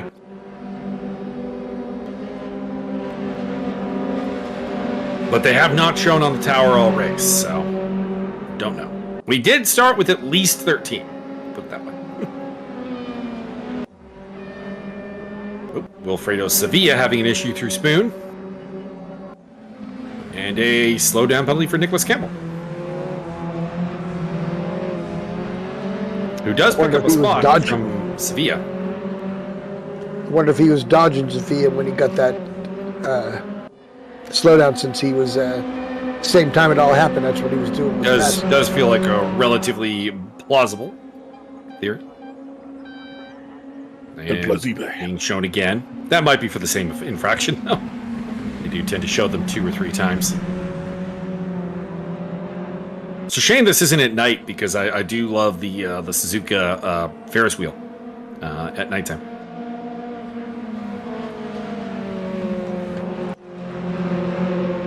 You can see it right there, off of turn 5.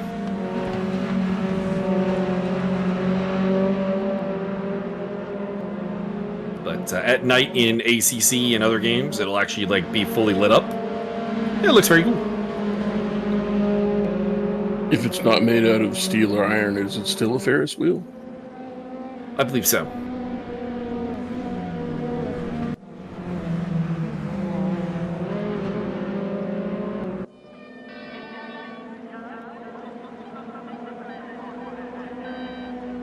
It's actually one of my favorite tracks to drive at night is Suzuka, because it's number one, it's well lit, so it doesn't suffer from the usual problem of nighttime driving, where people are driving off the track because they can't see. But most games do. There's just a lot of stuff in trackside that kind of looks neat. On board with Fran Hidalgo as he battles with Willie Vandenherk over 10th place. They head through the Degnas. Martin Edmonds, would you stop abusing track limits? Never. It's not permitted. It's not legal.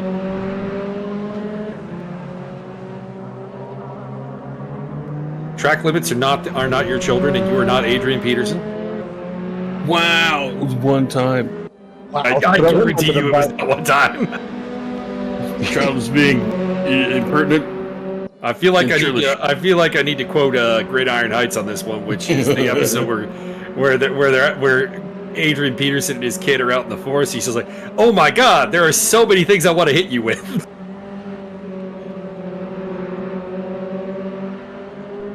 Vile slander. It might actually not be vile slander. I don't think it is. All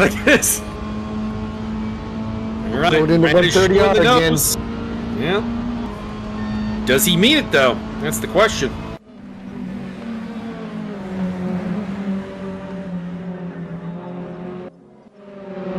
Van den Herk hangs on.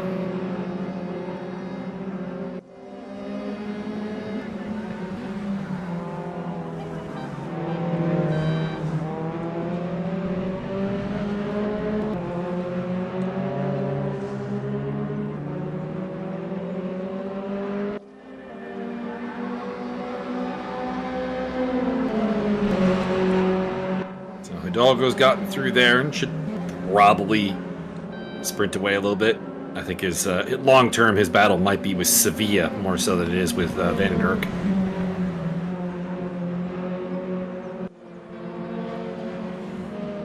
So it's Peter Daniel leading from Martin Edmonds, Timo Konietzny, Ariel Zatoni in fourth place, followed by Stefan Frings, Andreas Ebert, Sven Semler, who was in the lead when Martin Edmonds spun him out, but he has made the best of a bad situation and made it back up in his 7th. Nicholas Campbell 8th, Wilfredo Sevilla in 9th, 10th for Fran Hidalgo, 11th for Willie Van den Herk, and Morbid Apathy in 12th. There is potentially a 13th and 14th and 15th car running. We don't know. Lefebvre is out there. Just where we don't know. Let's see if he's anywhere near Morbid Apathy. Somebody behind him. So there is a 13th place car. I suspect it is Lefebvre. Because I think that is that's the right livery general color. Oh, just caught a flash of him. Yeah, it's kind of got that olive and tan livery, I do believe. There he is. There he is. Yeah, I'm pretty sure that's Lefebvre. It's not Stig Martin. Stig Martin had a blue and silver car, and I honestly don't know what livery Davidson had. Somebody say Saturday Night Lefebvre? Morbid Apathy, that's not the track limits. He can do what he wants. Let it slide. He is apathetic at best in regards to track limits. Let it slide.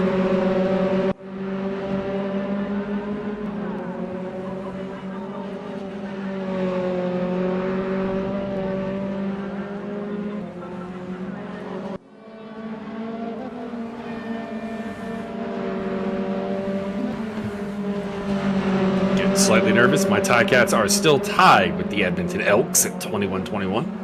That's why they are the Tie-Cats. Not wrong on this occasion. They're in the third quarter of that game.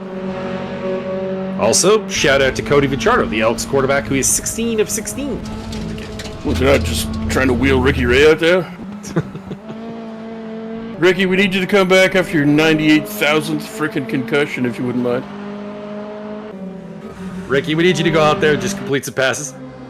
Just 2. Just give us 2. You can have your head torn off after that. We're fine. I think at this point we are finally at the point where Ricky Ray is not an upgrade over anybody.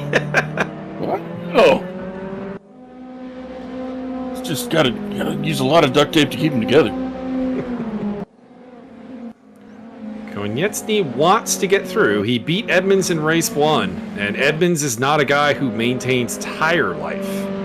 So these Miatas are not horrible on their tires, but I imagine that it is still not super happy right now. Also, we've seen Martin go like sideways through some of these corners, so like there is not a lot of what you would call tire prolonging driving going on right now. As we head down to 130R, we get a side by side. Oh boy. We are, but Timo kind of screwed that up by going way too tight. Picked up a slowdown penalty, and that will end the threat for the moment. might have been remembering what happened to Semler earlier. With Martin, that is. Well, that was a little bit more bullish by Martin out of the Digners. Yeah, saying, I'm taking this, and that's what he was going to do right there. You're not taking it, I'm keeping it. Got about 2 laps to go. We'll see if Timo can get the job done. He seems the faster car.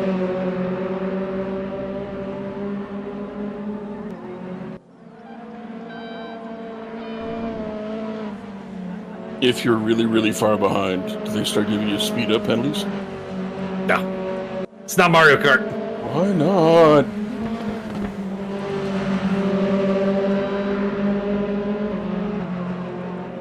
Not really anything else going on in the field right now. There's a couple of simmering battles. Semler's catching up to Ebert. Campbell's in the ballpark as well. And then Hidalgo's on the back of Vandenherk. But that's about it.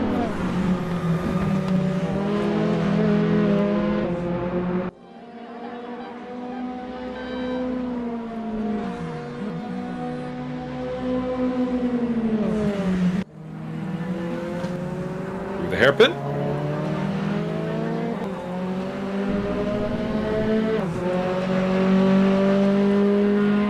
Martin Edmonds looking to build that wall and keep on second place.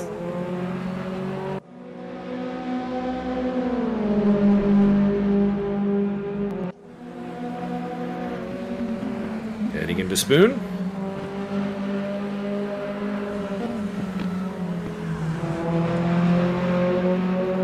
A little wide there from Martin. Might give him a little bit of an overspeed, but We have the same question we had last lap. Does Timo want to try and force the issue at 130R? he had the draft to help him out. He's all the way beside him this time. And is it gonna be enough? Go They're for still it. side by side. Heading into Casio Triangle. Picking up Sven Semler. He's caught up to the back of Ebert. And Konecny is held off through the Casio Triangle. He'll have one more shot. Last lap.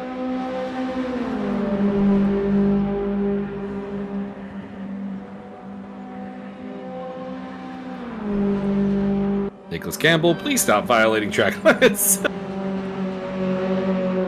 Or no soup for you. The track has feelings, sir. It has personal limits.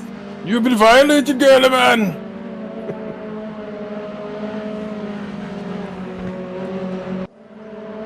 It's time for you to be your best Robute Gilliman and not Conrad Kurse. Bricks.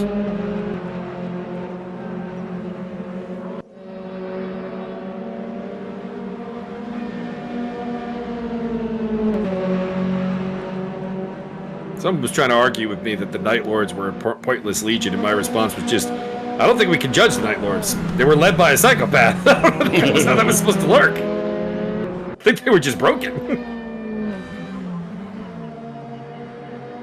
I like the camera move on that last corner. That was good. Here we go through hairpin for the final time. Heading up to 220R.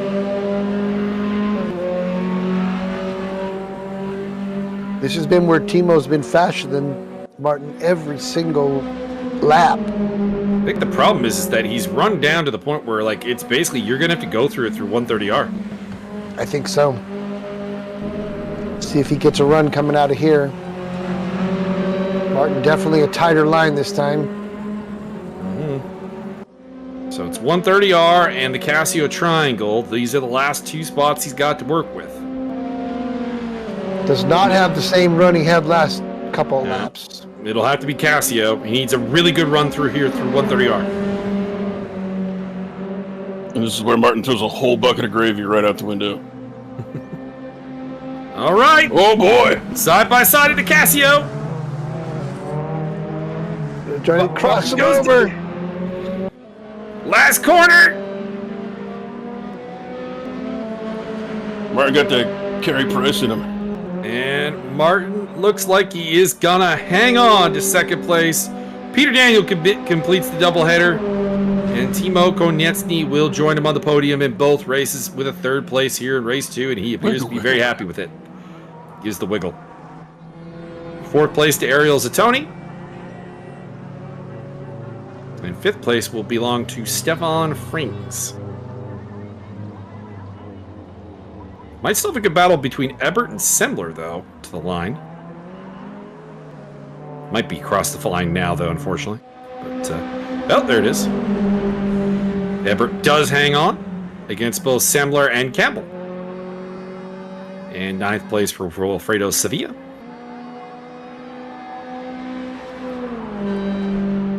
And rounding off the top 10 right now is Willy Vandenherk in the 8-bit livery car, but Fran Hidalgo chases him to the line.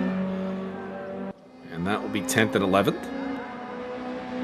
And I want to give a shout out to Morbid Apathy, because the Morbid Apathy I'm used to seeing would have been way further behind than this.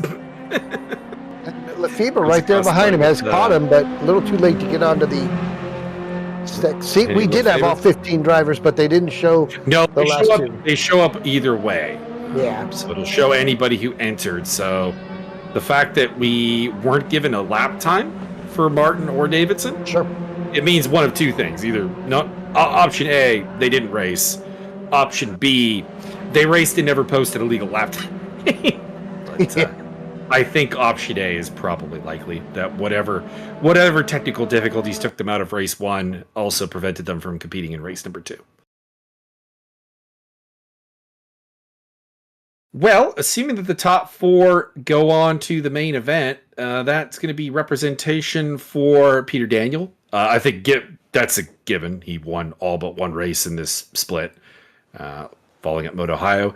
Gunnar Ricks will join him, as well as Ariel Zatoni. And in fourth place, I believe it's going to be the absent Adam Komorowski, who did not show up today, but it didn't matter.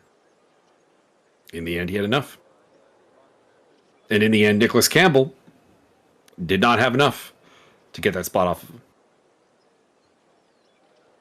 Fifth place will probably belong to, I'm going to guess, Campbell, and then Fotis Suzuka in sixth place. Good old crazy glue. And Martin Evans will move up a couple of spots. He came in today in 10th place. Probably will move past Fran Hidalgo, maybe Niels Lefebvre. At best, Stefan Fricks. So he might get up to 7th place, but I think that probably 8th place is the best he's got on offer. That's all I got to say. Anybody else have anything? Eat more peanut brittle. Thanks for joining us, everybody. We really appreciate it.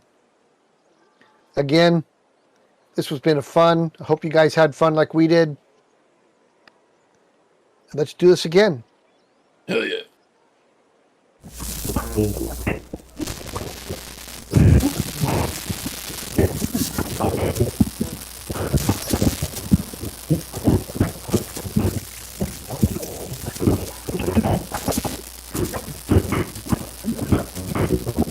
Green flag, let's go.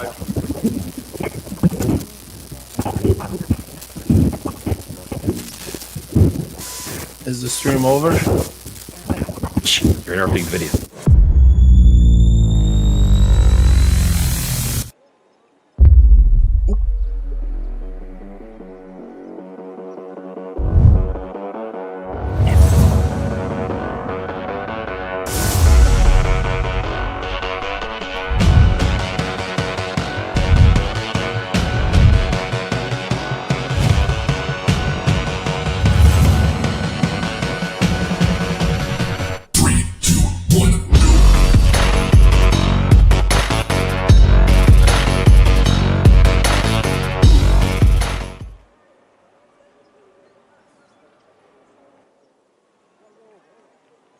Now it's done. Fairness, I think the